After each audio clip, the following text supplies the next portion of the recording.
StudyIQ IAS, अब तैयारी हुई affordable. Hello everyone. I hope this message finds you fit and fine. My name is Shashank and I welcome you all to this discussion on Contest's Indian Polity series. In previous session we were talking about Article 32, Part 3 of Indian Constitution. We talked about 4 clauses which constitute Article 32, right? Can you quickly remember what those 4 clauses were? We discussed, right? Thereafter we talked about 5 writs. Then we talked about difference between writ jurisdiction of Supreme Court and High Court. We also played certain rapid fire question round, right? Thereafter we discussed 33, 34, 35 was left, right? So let's have a short recap and thereafter 35, and then we are going to discuss DPSPs. So Article 33 was talking about empowering Parliament, that Parliament can prohibit, abrogate fundamental rights with regard to certain services, right? We discussed. Now, I'm giving you the star point. You should search about ESMA, E-S-M-A, Essential Services Management Act. The question is, if ESMA draws power from Article 33, what kind of services are part of ESMA? Can such law can be made by state legislature also? So this is my question from you, and you have to mention in comments. Okay, don't consider that UPSC is going to ask questions specifically on the language which is there. They want to check your analytical side, how you understood it and whether you are able to apply it in current scenario if some developments are made. Because during the doctor strike, government was saying we can impose or we can use ESMA. We can take their right to agitate. Okay, so this is an important debate. Thereafter, we discussed Article 34. We talked about differentiation between martial law and emergency, right? Then 35 talks about power of Parliament to make law regarding enforcement of certain fundamental rights. Now, important thing is, it says that regarding certain specified fundamental rights, only Parliament can make law, right? So, सबसे पहले तो why only Parliament can make law regarding certain specified fundamental rights? The answer is to bring uniformity throughout the country.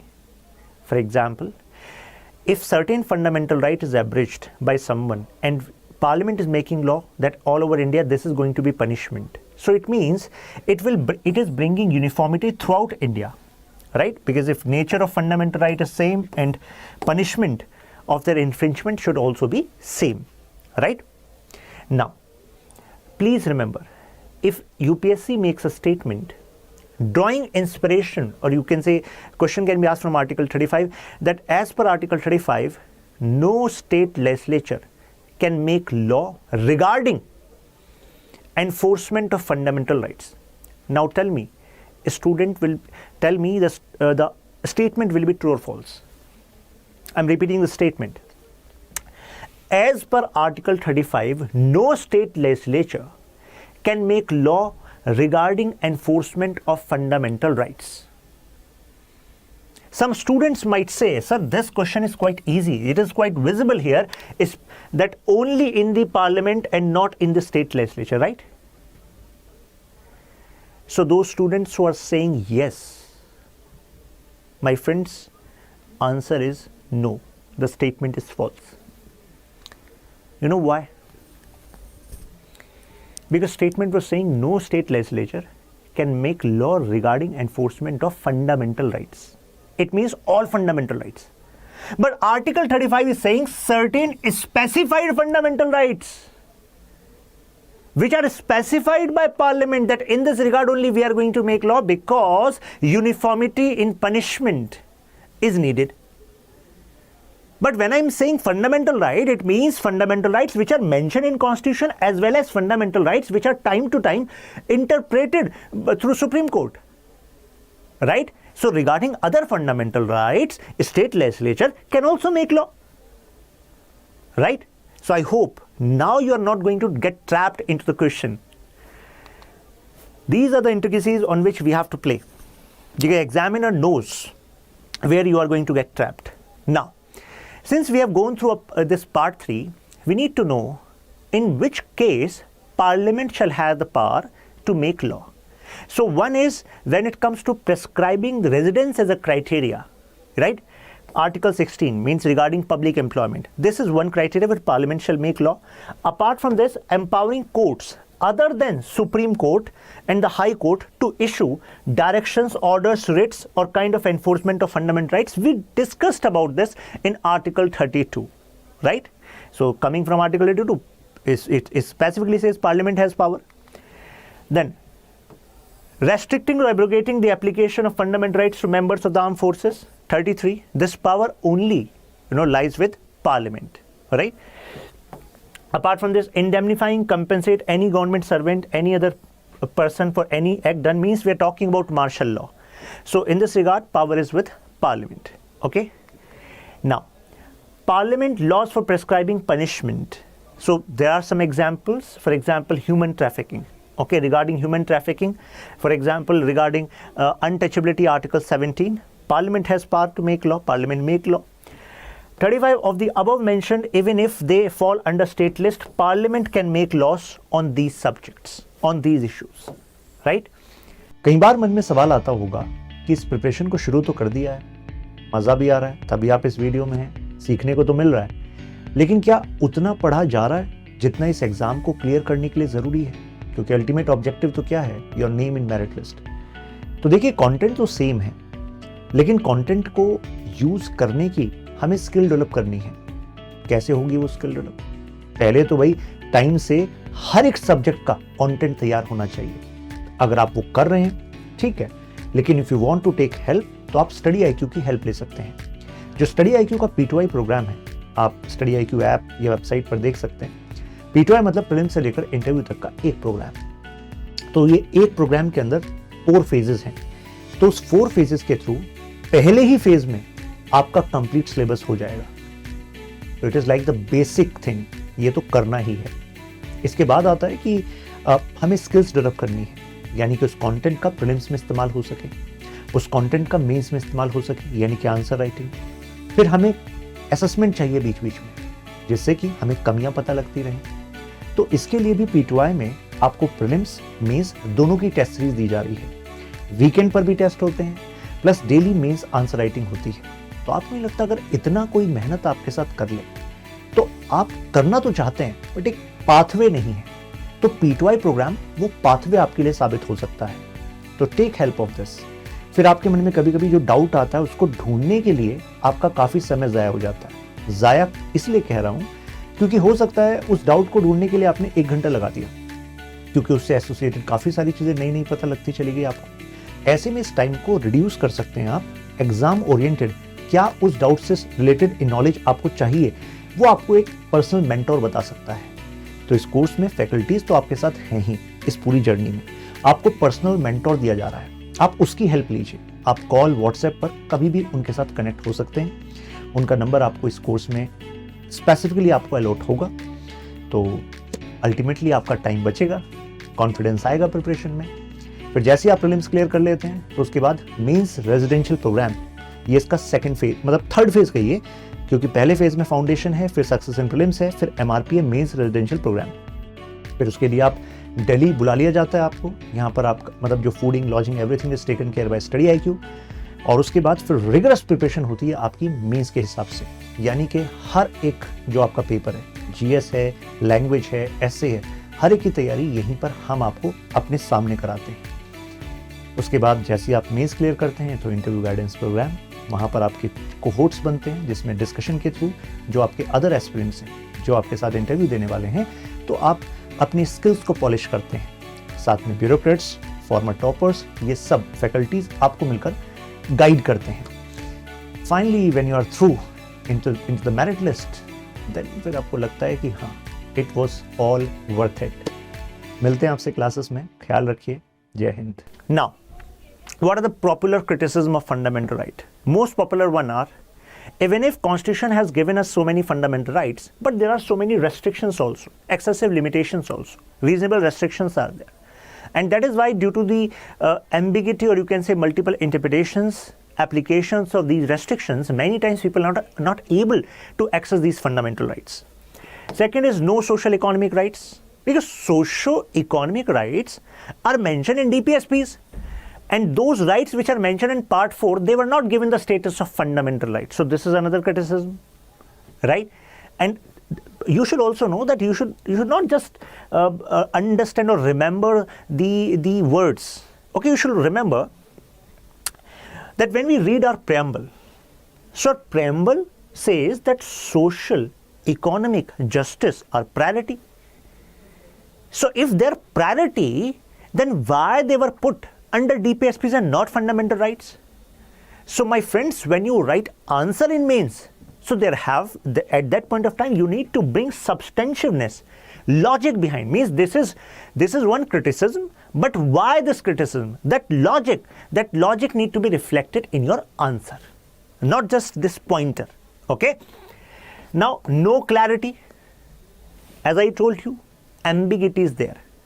For example, right to life and personal liberty. But life, what constitutes life? It was not clearly mentioned. According to some people, some scholars, life means you're living, you're breathing, you're alive. And that life of yours needs to be protected. But in Maneka Gandhi case, we discussed that life is not just mere existence. Life is living with dignity, right? So no clarity as such in this part. No permanency means there can be situations where you cannot exercise your fundamental rights. Suspension during emergency means your fundamental rights can be taken away. I mentioned this, Article 358, 359. We are going to talk about this in detail when we discuss emergency.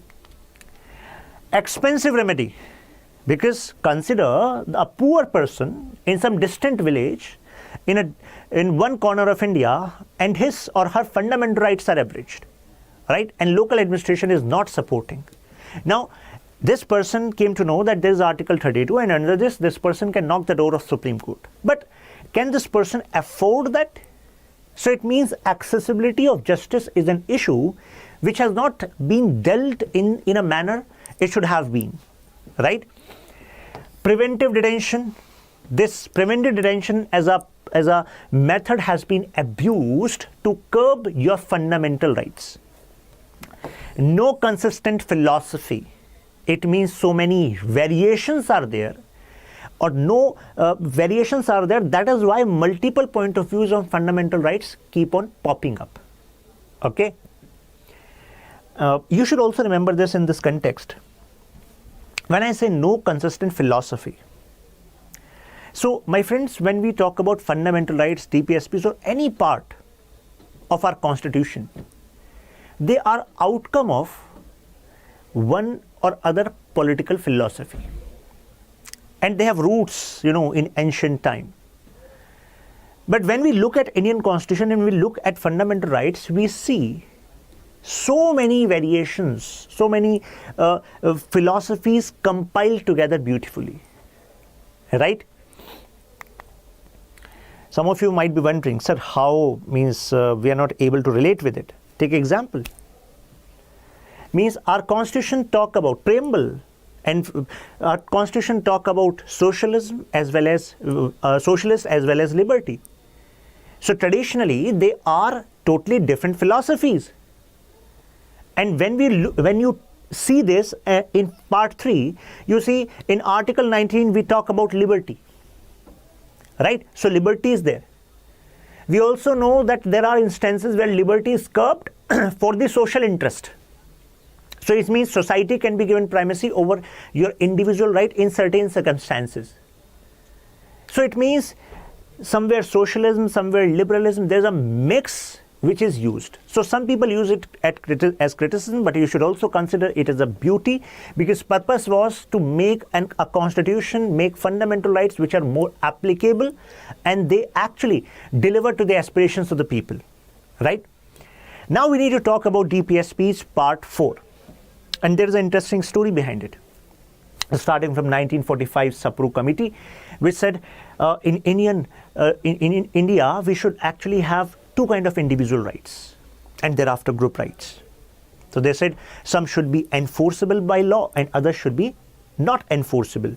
So what is the meaning of enforceable by law and not mandatorily enforceable?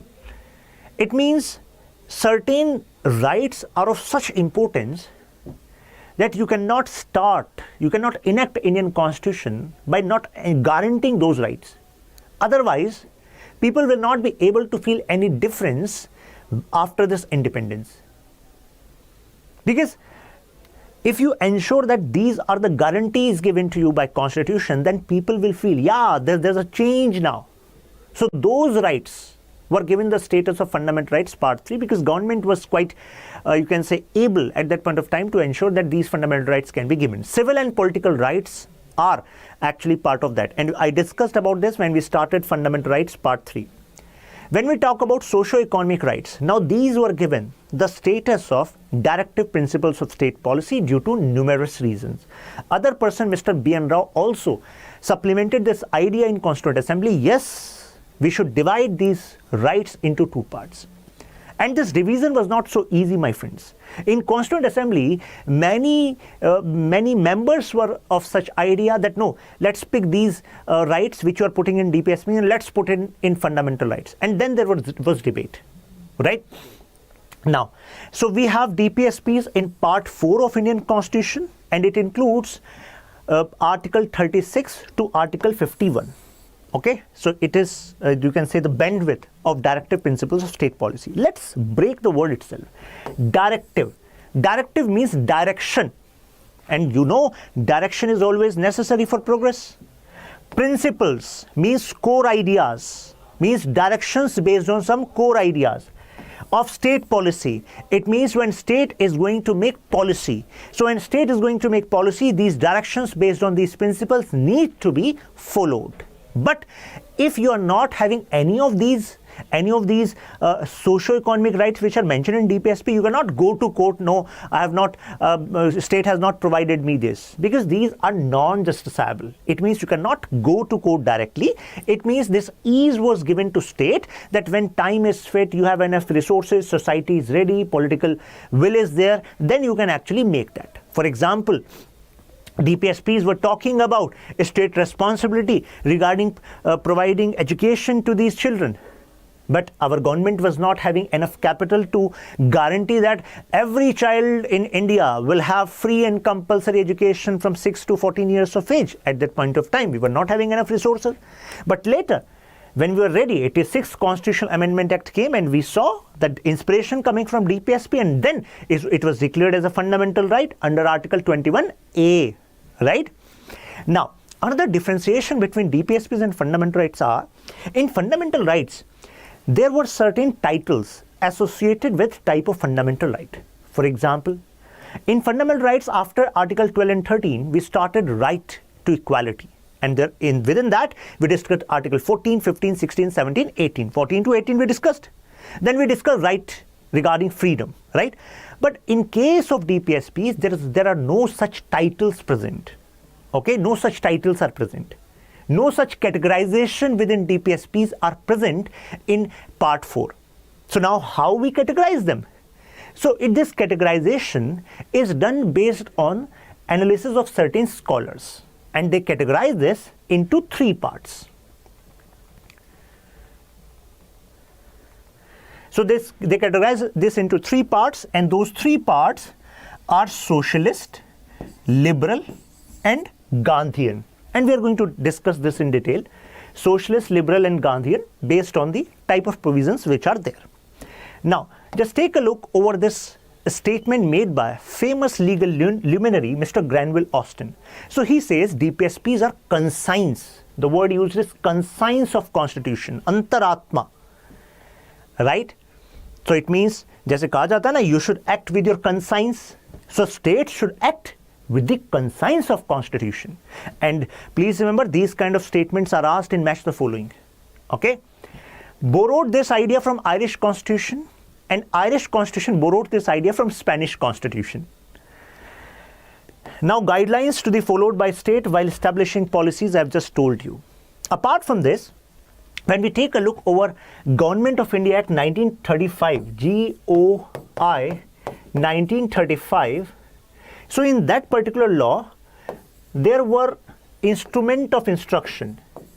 So instrument of instructions were actually given to Governor General as well as governors of provinces, that when you are going to conduct the affairs of the administration, these are the core principles you should keep in mind. So you can say instrument of instructions as mentioned in Government of India Act 1935 as well as Irish Constitution, we draw inspiration from both. And Granville Austin says it is conscience of Indian Constitution. Take a look what B.R. Ambedkar sir is saying. So the point which I've just discussed with you, that it draws inspiration from this instrument of instructions. Now, you should have this question in mind. Sir, you were mentioning about socio-economic rights, but why we need socio-economic rights? What are socio-economic rights? So it means rights which ensures that your social condition will not be a basis of your discrimination. You will be having access to resources of society, facilities of society like any other person. Don't you think this particular provision is much needed for the welfare of many people, right? And when it comes to economic right, can any one of you say that, sir, I don't need any economic right? Economic right means your right regarding having facility of ensuring adequate livelihood. It means कमाने के लिए, means आपको रहना है, you need to live, for that you need resources. But it is responsibility of state to give you such circumstance so that you can earn your resources. And when you are going to earn and when you are going to ensure that these resources are there, then only you can live, right? So socio-economic rights are very important. Now these rights are the foundation of the concept of welfare state. Welfare state. So what is the meaning of welfare state? Actually, this idea emerged in Europe at a time when exploitation in front of state got increased a lot as a product of industrialization, laissez-faire system where government was on back foot. Now let's connect what it means. So there was a professor in Glasgow University, Mr. Adam Smith. So he published a work, Wealth of Nations, and in that work he said government should be on back foot. Government should not regulate the market, and market should work on its own. That is for the best, and prosperity will come and everyone will be happy. Such were the, you can say, dreams. But what happened? Due to this, few people got extremely rich and others were getting poorer. And since state was not allowed to, it was said that state should not engage. So state was not engaging even for the welfare of these poor people, these workers. So severe exploitation was there. Now my friends, tell me what happened if exploitation is there. There is a possibility of instability, right? Lawlessness. So thereafter, this idea became popular that no, government should actually function as a welfare state. It means if some social conditions of the people are such so that they are not able to take care of the basic needs, in that scenario, state means in this case you can say state, government has to intervene and take care of the basic needs of these people, right? So this is the idea of welfare state, right? And in Indian context, these ideas of welfare state were prevalent way back, right? We had this concept of Raj Dharma. We had this concept found even in Arthashastra of Chanakya, that the prime responsibility of king, Raja, should take care of the welfare of its subjects, right? So they were present in Indian context also. Now, what is the aim of these DPSPs? So you can say that there are three aims, and now you can relate these three aims were present in preamble as well: equality, liberty, and fraternity. And these three are important to ensure socio-economic justice, as well as political justice is important. And those who are thinking, sir, what is political justice? Why you need political justice? Acha, tell me, consider you are not part of political system. You are not given right to vote. Consider your opinion doesn't matter.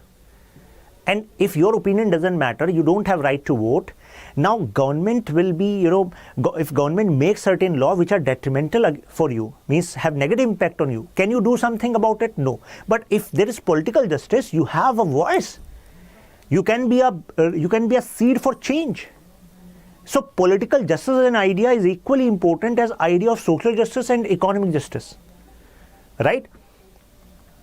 So now, this is a fact. I've told you that DPSPs are not enforceable, not justiciable, right? It is prerogative of state. When they're ready, they can actually make determining the constitutional validity of law, right? So what does it mean now? So Supreme Court said that these are not enforceable, non-justiciable. You cannot come on knocking on the door, sir, this DPSP has not been followed. But Supreme Court can actually look at the validity of a law. It means if a law is made, and some of you filed a petition in Supreme Court, sir, this particular law is this should be null and void, it is unconstitutional. Then at that point of time, our government says, no, this is not unconstitutional. I made this law to taking inspiration from DPSPs. So now Supreme Court will see, oh, what is written in DPSP? Acha, this is written in DPSP that state has to take action to reduce the chances of inequality. And this particular law is actually making sure inequality decreases. So in this context, Supreme Court might say, yeah, this is constitutionally valid. Okay, I hope now you are clear about the meaning of this line, right? So we classify these DPSPs into three heads, as I told you. Socialist principle, Gandhian principle, liberal principle. And I told you, though, there's no specific title mentioned in DPSP such. It is based on an analysis. So when you talk about socialist principle, so when you read DPSP, just think, in this DPSP, priority is given to equality. Priority is given to welfare of society, not individual liberty. Right? So when these kind of provisions are found in certain DPSPs, we call them socialist principles. For example, these. Priority to society. Priority to bringing equality. Priority to reduce the concentration of wealth, then only equality will come. Right? Gandhian principles, ideas which are related to Gandhian ideas. For example, Panchayati Raj, intoxication, banning intoxication, right? So making panchayats self-sustainable, also about giving due protection to the milch animals, cows, calves, right? So these are coming from Gandhian principles. When it comes to liberal principles, so it means priority is given to individual. That individual's choice should maximize and restrictions on that individual should reduce, then that individual will be able to enjoy socio-economic rights. So in whichever article we find this particular thought getting reflected, we call it, okay, this is liberal, you can say, principle. Now, this DPSP starts from Article 36. And Article 36 simply says what state means. So it says state is same as Article 12. And you know what is the meaning of state under Article 12? We discussed it, right? Legislature, executive at union level, legislature, executive at state level, local government bodies, panchayat municipalities, and other such bodies which perform the function of state. It means regulation function, right? So same is the definition of state here in this context. Now some of you might be thinking, sir, why they have added one article, specifically Article 36 here, if they wanted to tell us that it is same as Article 12?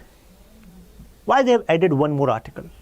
The reason is that we are talking about a separate part, a separate chapter, you can say, part 4, right? And I told you in the start that state word is used in two senses in Indian Constitution when we go through different articles. So when we say state here, so it means we are talking about different organs of government which perform the function of state, because state is there. But when it comes to this union part and state part, then when we use the word state, it means we are talking about provinces, for example, Uttar Pradesh, Madhya Pradesh, right? To make it clear, that is why adding this was necessary. So it is a legal standard that need to be maintained. The state includes, we discussed it. Now, what Article 37 says? So Article 37 talks about the status of DPSPs, how you need to relate with DPSPs. So it expressly mentioned that they shall not be enforceable by any court, but are fundamental in the governance. And please remember these kind of phrases, fundamental in governance. So UPSC will make a statement within part within part 4 of Indian Constitution, DPSPs, it is clearly mentioned that DPSPs are fundamental to governance. So some of you might thinking, yeah, fundamental to governance. But this statement is saying, clearly mentioned, the word mention is there. So some of you might think, यार ये फर्की तो नहीं रही UPSC हमसे, कहीं घुमा रही हो, right? But yeah, it is mentioned, clearly mentioned, fundamental in the governance. Okay, these kind of statements. And shall be the duty of the state to apply these principles in making laws. So this is 37. So how you can remember 37? First, non-enforceable status of DPSPs. Second, stated role is or importance is fundamental in governance. Okay. Now, coming to the Article 38. So now we are going to talk about socialist principles. Okay. So it says promote social, economic, political welfare of the people. Okay. So social, economic, political welfare of the people is a directive to the state. Now, a state can make certain programs, subsidies for the deprived section, and that if deprived section is getting these subsidies, then it can be considered as economic welfare of the people. Can you mention some government scheme which is specifically dealing with the welfare of women section? Come on in comments, because everything should be interconnected in your mind. That's how you can concise your knowledge and recall easily in exam. Yes. Mention in comments government schemes, they should be ready. Now, Article 39.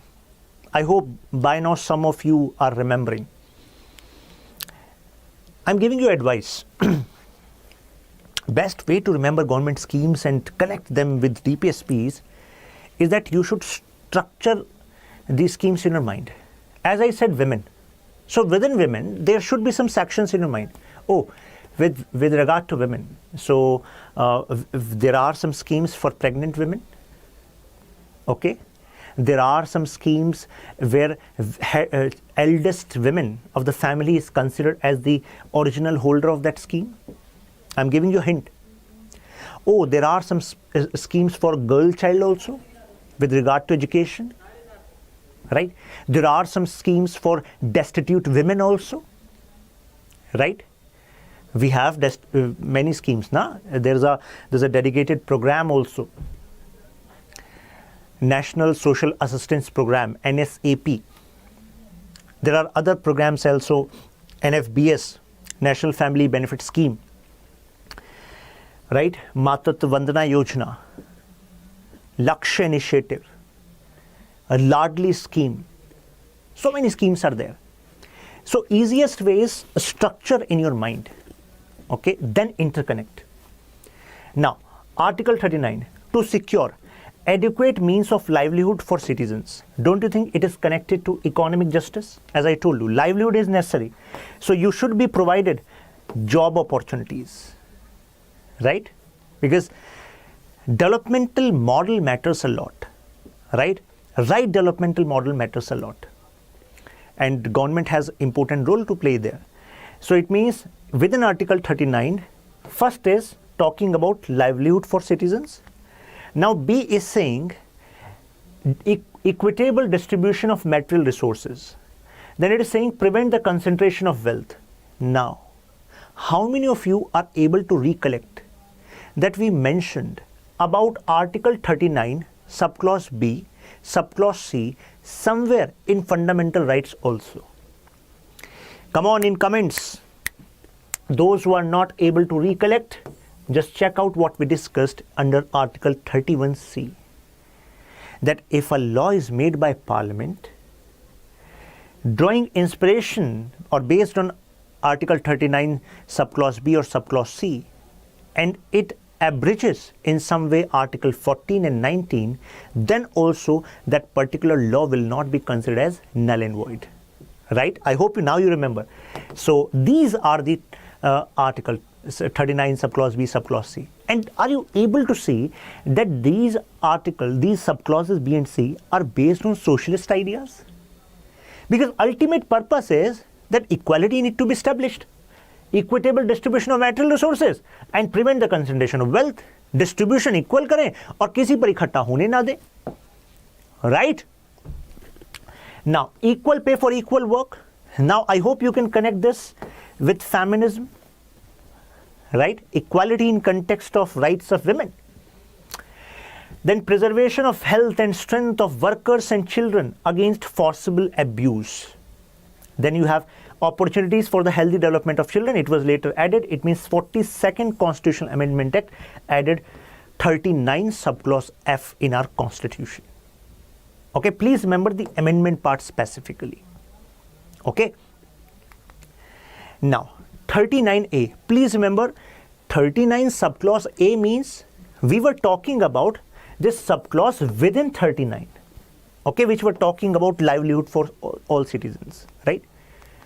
But when we say 39A, capital A, it means it's a separate article, right? And if 39 capital A is there, it means it was added later, right? Otherwise, if it would have been added at the enactment of the Indian Constitution, then they would have placed it in Article 40. But to have this constitutional scheme drafting intact at the later part, when amendment was done, it was added through 42nd Constitutional Amendment Act, and that is why A was used. Capital A means a separate article is being added. For example, 9B would be, capital B would mean, oh, there's another article, separate article is added. Now, promote equal justice and provide free legal aid. Now, can you mention certain, you can say, policy of government which is connected to, or you can be drawing inspiration from Article 39A? Come on. Nalsa, salsa. So I'm not talking about salsa dance. National Legal Service Authority, State Legal Service Authority. Along with that, there was another important initiative government took, telelaw. So these policies, telelaw, through common service centers, government is providing this facility. If you need some legal advice, then government independent lawyers are going to provide this legal advice to you, free legal aid, right? So this is 39A. So these policies were made taking inspiration from this DPSP. Then Article 41, secure right to work, right to education. Now, right to work, right to education, right to public assistance in case of unemployment, old age, sickness and disablement. This is Article 41, important article. So many policies are made by government taking inspiration from Article 41. Right to work. I hope all of you remember MG Narega, Mahatma Gandhi National Rural Employment Guarantee Act. Right to work, right? Right to education, Article 21 is expressively, especially mentioned. Right to public assistance. It means in case of unemployment, government provide, right? Unemployment allowance, old age. There are old age pension by Ministry of Social Justice at center level, and state government, there's Ministry of Department of Social Welfare. So this is a centrally sponsored program. You can search about NSAP. I just mentioned it also. National Social Assistance Program. So public assistance, NSAP, this program, this policy drew inspiration from Article 41. Okay. So in a question where they want to ask you about the developments which you have seen as a contribution coming from DPSPs, you can mention these links also. Okay. Sickness and disablement. So government provide, aid, support to in case of sickness. For example, government spend on these public health infrastructure. Also, Ayushman Bharat Yojana, right? Now, and with respect to disablement, how many of you are aware of this PSU Alimco? Please search about it, Alimco, and see how it is connected to Article 41. Now, Article 42, make provisions for just and humane conditions for work and maternity relief. And you know that we have improved a lot in context of maternity laws in India, right? So Article 42, then 43, to secure living wage. It means wage which is bare minimum for your life. Decent standard of living, social cultural opportunities for all workers. Workers, it means we are still in socialist dimension of DPSPs. Then 43A added through Amendment 42nd Constitutional Amendment Act, what it says, participation of workers in the management of industries. Don't you think it is connected to providing policies with respect to trade unions, their participation in the management, right? And I think 2015 or 16, UPSC asked this as a statement. The statement was, which of the following are not part of DPSPs? And one statement was this. And many students who were not well versed with the provisions mentioned in Part 4, they thought, oh, how can workers participate in the management of industries? So because when you actually read this word worker, so what comes into your mind? Your mind talks about, or you have idea, okay, worker is someone who is having some, menial work that person is doing. When I'm saying menial work, it means the person who is doing some hand-holding kind of work, or you can say the basic work, right? But every work is important. That is the idea behind 43A. No work is menial. Intellectual work and physical work are same. But when you say worker, what comes into your mind? Physical work. But if someone is a manager also, that person are using intellect, that person is also a worker, na? Right? So this is the socialist idea. And why it was added? Because if there is no participation of workers in industry, and every kind of worker, who is an employee, whoever is an employee is a worker. So what is going to happen? The person who invested the money is going to draw the maximum out of profit and actually minimize the wages or salaries which need to be provided to these workers, and it will lead to inequality. Such should not happen.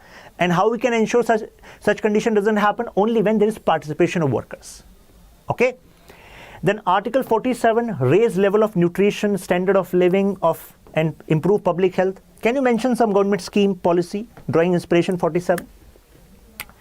There are so many schemes. ICDS, midday meal scheme.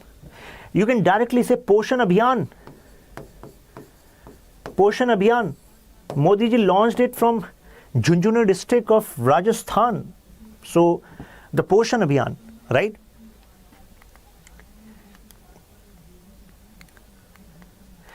Along with this, you can also mention NFSA, National Food Security Act, PDS, TPDS, all of them, these policies are drawing inspiration from 47. Now, Gandhian principles. First of all, Article 40, most popular article, organize village panchayats and endow them with necessary powers. Necessary powers. Can you mention some policy? Law made by government. 73rd Constitutional Amendment Act. So this act declared that these Panchayati Raj bodies are now on constitutional bodies. So it was drawing inspiration from Article 40. Then 43. So 43 is Gandhian principle. So we have categorized them into segment, means principles, means philosophy from which they are emerging. The state shall promote cottage industries. So Gandhi used to say cottage industries are necessary for self-reliance. So can you mention some law regarding promotion of cottage industries, some body? Come on. KVIC, Khadi Village Industries Commission. Just check about PMEGP, Pradhan Mantri Employment Generation Program, and how it is connected to village industries, right? Now, 43B, again, it was added through Constitutional Amendment, 97th Constitutional Amendment. Promote cooperative societies. And when we were discussing about Article 19, there also I mentioned this 97th Constitutional Amendment Act was used to amend Article 19 subclause 1, and now you can say establishing cooperative setup is also a fundamental right. Cooperative society, such is the importance. Because why such importance was given? Because government cannot be considered as the solution provider to every problem which is there in society. This is a faulty conception. If you see any problem in your society and you look at the government, what you have done? That's a wrong conception. Because solution should come from society as well. Right? So we can come together. The word cooperative comes from the word cooperation. We should come together and build some solution in this regard. And government should work as an enabler, not the provider of, in every case. That is the idea. And we have so many examples in different sectors where cooperative model has helped a lot. You can check about the concept of grain bank and how this concept is solving the problem of hunger. You can also search about this, it's the most popular, this Amul model, Amul Doodh Pita Hai India, and how it has transformed the life of so many dairy farmers, right? Now, 46th, to promote the educational and economic interest of scheduled caste, scheduled tribe, and weaker sections of the society, and to protect them from social injustice and exploitation. Do we have some policies in this regard? Come on, fast. Yes, we have. We have seen government established through constitutional amendment a dedicated commission for National Commission for SCs, National Commission for STs. There's dedicated ministry too. There are dedicated schemes also, establishing various hostels across India where the students can live on subsidized rate. They can study on subsidized rates, right? So these policies are drawing inspiration from 46. 47. Intoxicating drinks and drugs need to be prohibited. And do you know certain law? Come on. NDPS. That was quite in news during this Aryan Khan case, right? We have NCB, right? And various state governments also have their drug de-addiction policy, a dedicated policy. Now, Article 48, prohibition of the slaughter of cows, calves, and other milch and draught cattle, and to improve their breeds. Now, the word cow is mentioned in our constitution, but along with this, other milch animals and draught animals, cattle are also used. Okay. Now, improve their breeds. Can you mention some government scheme, policy drawing inspiration from Article 48? Come on, fast in comments. Rashtriya Gokul Mission. How can you forget? Government is improving, these breeds, indigenous breeds, right? And you should also know about these basic questions. What is the difference between A1 milk, A2 milk, which were associated with these Rashtriya Gokul Mission, right? So you should keep an eye on that. Now, what are liberal principles in DPSPs? Article 44. It talks about Uniform Civil Code, UCC. There has been a lot of debate on implementation of UCC in India. It means no personal laws. There should be one uniform code for all, right? Article 45 provides early childhood care, education for all children until 6 years of age. Do you have some policy? Yes, ICDS, Integrated Child Development Scheme, which targets children below 6 years of age. We have Anganwadi centers giving them food as well as basic education. When we talk about children from 0 to 6, so there is facility of weaning food, WEANING, weaning food as a policy of government. You can consider weaning food as government Cerelac, So this is drawing inspiration from 45. There's another word for that also, that is Panjiri. Now, Article 48, organize agriculture, animal husbandry on scientific lines. So we have a dedicated ministry for that, right? So this has been added as elementary education has been added as a fundamental right. We discussed it earlier. Now, Article 48A, protect and improve the environment and safeguard forest and wildlife. So it was added through 42nd Constitutional Amendment Act. So we have numerous laws made by government with regard to protection of environment. We have a tribunal also, NGT, right? Along with this, we have other state level boards also, central level boards also to protect environment, right? For example, CPCB, Central Pollution Control Board.